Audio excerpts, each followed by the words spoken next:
ඒ අතරේ බැලියන් සහ රජතුමාගේ සොහොයුරිය වන ප්‍රින්සස් සබීලා අතර ආදරයක් දළුලනවා. මේත් එක්කම ජෙරුසලම තුල දේශපාලනය සහ බල අරගලත් කෙමෙන් ක්‍රමෙන් දරුණු වෙන්න පටන් ගන්නවා. ඒ අතරතුර ගායිද ලයිසින්ගන් සහ රෙනෝල් කියන නයිට් වරුන් මුස්ලිම් වරුන්ට එරෙහිව යුද්ධ ප්‍රකාශ කරනවා. මේ සියල්ලම අතරේ බෝල්ඩ්වින් රජතුමාත් මිය යනවා. ඒකෙන් ජෙරුසලමේ ගැටුම් තවත් උග්‍ර අතරපත් වෙනවා.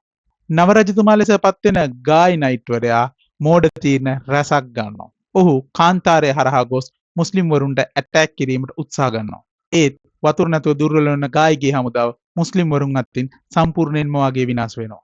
ඊට පස්සේ ජෙරුසලම ආරක්ෂා කරන්න ඉතුරු වෙන්නේ බැලියන් විතරයි. ඔහු සාමාන්‍ය ජනතාවත් නයිට් වරුන් විදියට පත් කරගෙන නගරේ බේරා ගැනීමට විශාල උත්සාහයක් දරනවා. ඒත් ඔහු අන්තිමේදී තේරු ගන්නවා මුස්ලිම් සැල්ඩින් රජුගේ විශාල හමුදාවත් සමග සටන් කරොත් ඔහුගේ ඉතුරු වෙලා ඉන්න රටේ ජනතාවද මිය යනවා කියලා.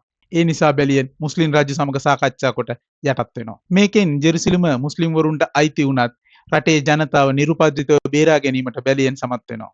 චිත්‍රපටයේ අවසානයේ බැලියන් සබීලා සමග ජෙරුසලම අතහැර සාමාන්‍ය ජීවිතයකට ගමන් කරනවා. මේ චිත්‍රපටයේ පෙන්වන්න උත්සාහ කරලා තින්නේ ආගමට වඩා මනුස්සකම වැදගත් බවයි. කීර්තිය අභිමානයට වඩා මිනිසුන්ගේ ජීවිත බේරා ගැනීම වැදගත් බව මේ චිත්‍රපටයෙන් මැනවින් පෙන්눔 කරලා තියෙනවා.